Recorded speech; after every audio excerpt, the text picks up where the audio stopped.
प्रदेश सरकार द्वारा किए गए बजट पेश के बाद किसान क्या सोचते हैं, हमारे साथ बात करने के लिए किसान मसीहा कहे जाने वाले चौधरी राकेश टिकैत साहब मौजूद हैं। टिकैत साहब, जिस तरह से बजट में जो है किसानों को लेकर बातें सामने आई हैं, कितने संतुष्ट आप हैं? किस तरह की चीजें आपको लगती है किसान हित में बजट है? देखो, बिजली को छोड़ के 1 साल की चुनावी बिजली को छोड़ के और बजट में कुछ नहीं है। बिजली की उन्होंने बात जरूर करी है और वो भी चुनावी बात करी। जैसे अनाज 1 साल के लिए उन्होंने बात करी, ऐसे ही बिजली की 1 साल की बात करी है। लेकिन 1 साल में क्या होगा बिजली पे कि ये मीटर लगाने की कोशिश करेंगे और ये कहेंगे कि नहीं, बिजली तो फ्री है, मीटर लगवा लो। 2024 से फिर बिजली का बिल पूरा आवेगा और मीटर में को आएगा। जो ये छूट करेंगे वो पूरा सर लेंगे। ये चीजें हैं।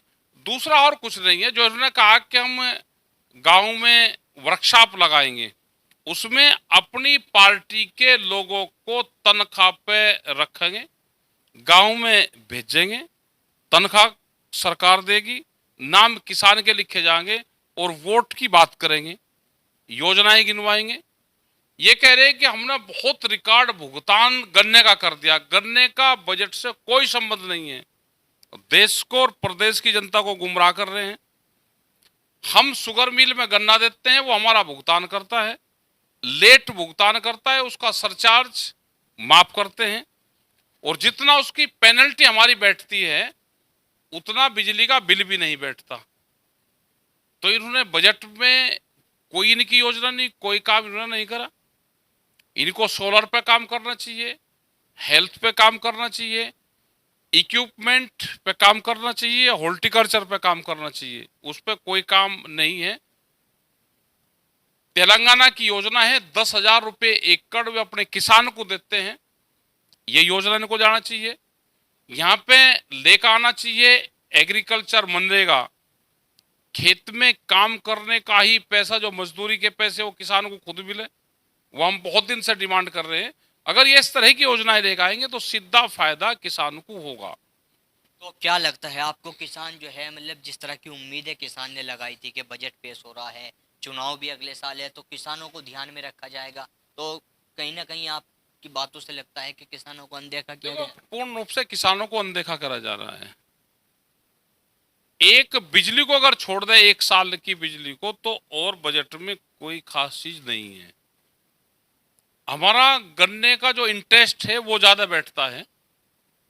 जितना बिजली का बिल है उससे ज्यादा गन्ने का ब्याज हमारा बैठता है। अगर वो हम इधर ट्रांसफर कर दे तो फिर भी किसान नुकसान में है। जैसे बिजली की तो लगातार आप लोग मांग कर रहे थे, अब तो बिजली मिल गई। बिजली मिलेगी, लेकिन बिजली के मीटर बंद करेंगे। और अगले साल 2024 में क्या होगा? दूसरे स्टेटों में बिजली फ्री है पूर्ण रूप से। आप करो दूसरे, जैसे दूसरी जगह दे रहे। 1 साल की चुनावी बिजली फ्री है, ये सब लोगों को समझ लेना चाहिए। ये मीटर लगाएंगे इसी साल। इनकी योजना है कि फ्री की बात करके मीटर लगा दो और अगले साल से फिर ठीक वसूली करेंगे। बड़ी योजना इनके पास में। बहुत लोग दिमागदार जो लोग हैं ना, वो बैठे हुए हैं वहां पे। क्या साहब, आपको क्यों लगता है ऐसा कि अगले साल से फिर शुरू हो हाँ, जाएगी? तो होगा, ये लगे हमें। एक साल तो आनंद लेने दो किसान। नहीं, आनंद 1 साल में क्या आनंद ले लगा किसान? भाई 37 ये लगाओ के 12 महीने बिजली फ्री रहेगी। पहले भी हमारे तो 37 महीने के बिजली के बिल माफ हुए पहले। ये तो 12 महीने की बात कर रहे हैं ना अभी। तो पहले तो 37 महीने और 40 महीने के भी बिल माफ हुए। तो ये है कि बजट में ज्यादा कुछ नहीं है। बजट में लिखत पढ़ो तो कागजों में बहुत चीज मिलेगी, लेकिन जब धरातल पर आएगा तो कम चीज मिलेगी। क्या किसानों को जो लाभ है, जिसका दुर्घटना हो जाती है, उसका क्या तुरंत लाभ मिल रहा? उसकी बहुत इंक्वायरी होती है। जो पशु से एक्सीडेंट होते हैं, जो जंगली जानवर से एक्सीडेंट होते हैं, हाथी से या जंगली पशु से एक्सीडेंट होते हैं, उसका क्या मुआवजा मिल रहा? जो किसान सुसाइड कर रहा है उसको इसमें नहीं रखा गया है। तो ये बहुत सी जो योजनाएं हैं वे यहाँ पे लागू नहीं है। सीधा ये है कि किसान को डायरेक्ट लाभ जब तक नहीं मिलेगा, उसकी फसलों की कीमतें नहीं मिलेगी। क्या जो एमएसपी से नीचे फसलें बिक्री हैं उसकी कोई योजना है? उसकी कोई योजना यहाँ पे नहीं है। और एमएसपी पे भी फर्जी तरीके से खरीद होके व्यापारी उस पर खरीद कर कर बेचता है। किसान को लाभ होगा जब उसको सीधा पैसा मिलेगा।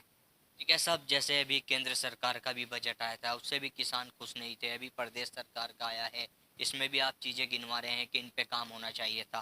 तो क्या लगता है अब तक कौन सी ऐसी सरकार रही है कि जिसने किसानों के हित में कुछ किया हो? देखो, जब सरकार आ जाती है, सरकार तो इसी तरह की रहती है बहुत, लेकिन ये जो सरकार आ रही है बहुत खतरनाक सरकारें हैं। ये किसानों की जमीन न छीनना चाहते हैं।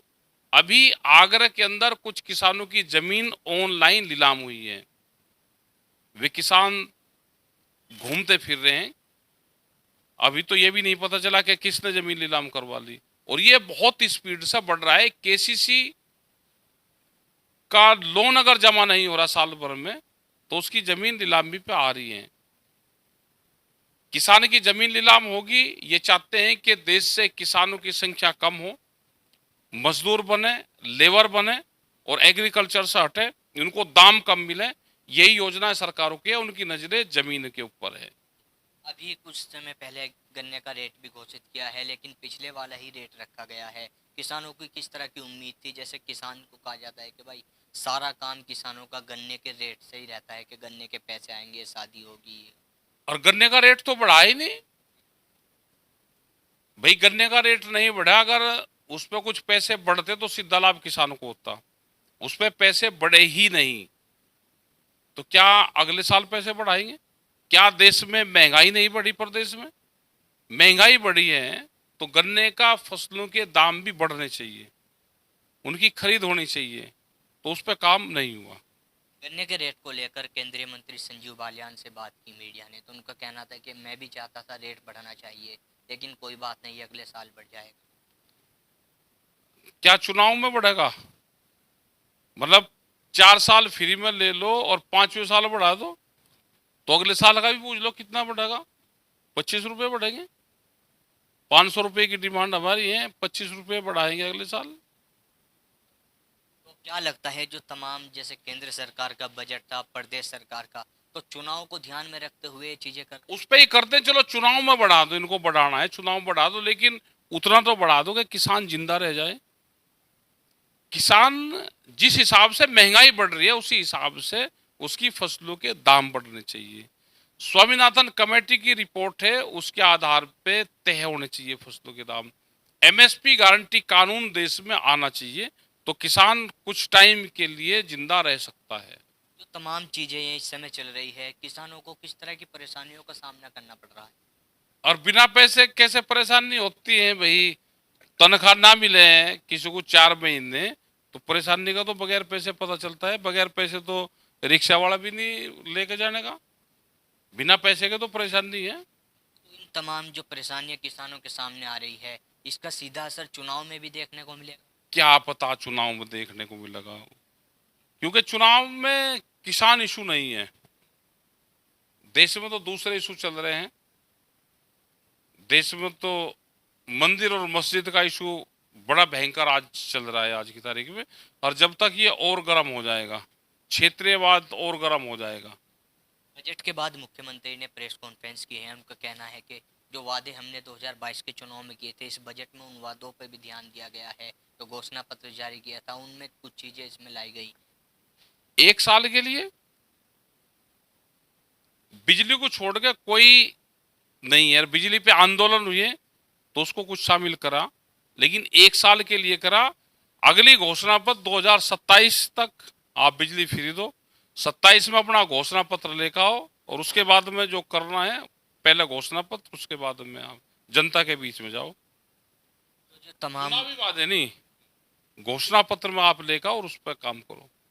तो क्या लगता है आपको जो तमाम चीजें इस समय चल रही है, बजट केंद्र सरकार का हो, प्रदेश सरकार का हो, जो लगातार किसानों को भी आंदोलन करने पड़ रहे हैं, गन्ने के भुगतान की बात हो, गन्ने के रेट की बात हो, तो इन तमाम चीजों का नुकसान उठाना पड़ेगा चुनाव में? हमें चुनाव का तो नहीं पता कि क्या उठाना पड़ेगा। चुनाव तो पॉलिटिकल पार्टी देखेगी, और पॉलिटिकल पार्टी जब तक, चुनाव के टाइम तक बहुत लोग बीजेपी में शामिल हो जाएंगे।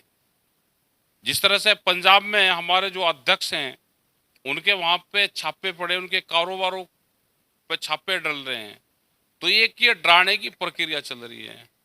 बहुत किसान संगठनों को ये तोड़ देंगे, क्षेत्रीय और जातिगत किसान संगठन बना देंगे, बहुत सी पार्टियों को तोड़ देंगे। इलेक्शन कमीशन और जितनी भी इनकी संस्थाएं हैं वे सब सरकारों के इशारे पे काम कर रही। जैसे महाराष्ट्र में उनकी पार्टियों को तोड़ दिया, उनके चुनाव चिन्ह और पूरा वो उन्हीं को दे दिया, शिवसेना तोड़ दी, ऐसे ही दूसरी पार्टियों को भी तोड़ेंगे, अपने में शामिल करेंगे। जब कोई आदमी दूसरी पार्टी में होता है तो बेईमान होता है, लेकिन जब इनके यहाँ चला जाता है तो पूरा ईमानदार वो होता है। तो इस तरह के काम यहाँ पे ज्यादा होंगे। कैसा आपकी बातों से तो सीधा जाहिर होता है कि किसान कहीं ना कहीं नाराज है, तो सरकार क्या ऐसा कार्य करे, किस तरह की योजनाएं लेकर आए कि किसान भी खुश हो सके? उनको फसलों का दाम दे दो। जिस हिसाब से महंगाई बढ़ रही है, महंगाई के हिसाब से फसलों के दाम बढ़ने चाहिए, आप वो बढ़ाओ, क्योंकि किसान को दाम मिलेंगे तो उसकी आजीविका चलेगी, और फसलों के दाम नहीं मिलेंगे तो उसको नुकसान होगा। हमारे साथ में भारतीय किसान यूनियन के राष्ट्रीय प्रवक्ता और संयुक्त किसान मोर्चे के नेता और किसानों के मसीहा कहे जाने वाले चौधरी राकेश टिकैत मौजूद थे। प्रदेश सरकार के द्वारा किए गए बजट पेश को लेकर चर्चा कर रहे थे, किस तरह की चीज़ें किसानों के सामने इस बजट को लेकर रखी गई है और किस तरह की मुश्किलों का सामना इन दिनों किसानों को करना पड़ रहा है। और सरकार के लिए भी एक मैसेज टिकैत साहब ने दिया है कि सरकार किस तरह का कार्य करे ताकि किसान की जो नाराजगी है ये कहीं ना कहीं दूर की जा सके। मैं अपने सहयोगी सुधीर चौधरी के साथ Tanveer Malik, India plus news, Muzaffarnagar. India plus news, सिर्फ वही जो सही।